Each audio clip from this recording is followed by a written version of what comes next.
For the first time ever, Beijing isn't just reacting to sanctions, it's writing the new rules of the game. The trade war between the US and China has just entered into its most intense phase yet. For 3 years, China watched as the US government used export controls as a weapon, but now China is responding with the exact same playbook. Only this time, it's far more powerful. The simple reason for this is Washington's controls targeted a few select companies, but China's new rare earth policy targets the entire global supply chain.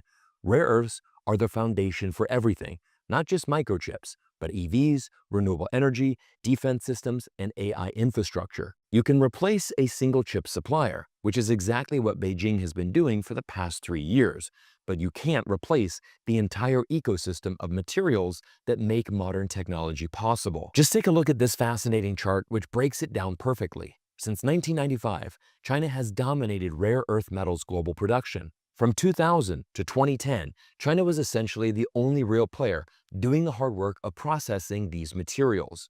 Since 2013, China has achieved an annual growth rate of nearly 10%, while China's supply of rare earths has ballooned to 353 kilotons of production at the end of last year. But here is why China's move is actually a well-thought-out and calculated one. Unlike Washington's chip bans, which were blunt and highly visible, Beijing's policy is subtle, legal, and almost impossible to challenge at the WTO. This is because Beijing doesn't block exports outright. It simply requires approval. That means that China can selectively tighten or relax access depending on who cooperates, rewarding friendly nations while putting pressure on adversaries. For the first time ever, Beijing isn't just reacting to sanctions, it's writing the new rules of the game.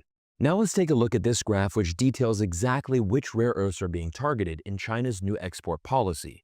Super hard materials like synthetic diamonds, which are essential in precision manufacturing, semiconductors, and defense optics. China will now block the export of rare earth equipment to block other nations' ability to replicate China's processing capacity abroad.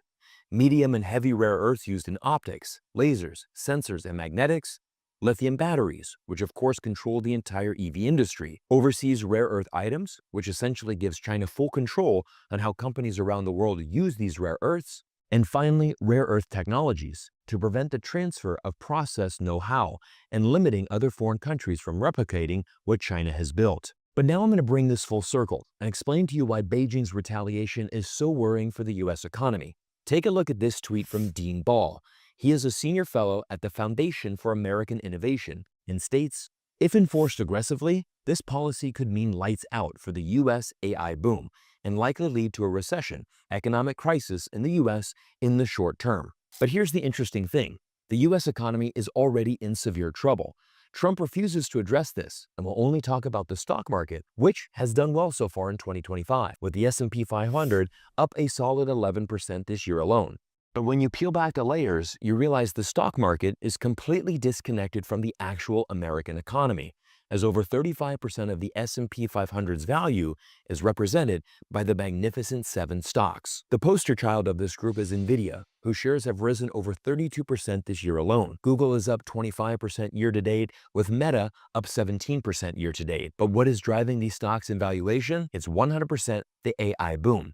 But here is where the shock comes in. A Harvard's economic professor recently revealed that without AI data centers being built, GDP growth in the United States grew an abysmal 0.1% for the first half of 2025. The entire US economy is being propped up by the AI industry, and this is why Trump and the US government is panicking, because without the AI boom, the US economy would be completely finished.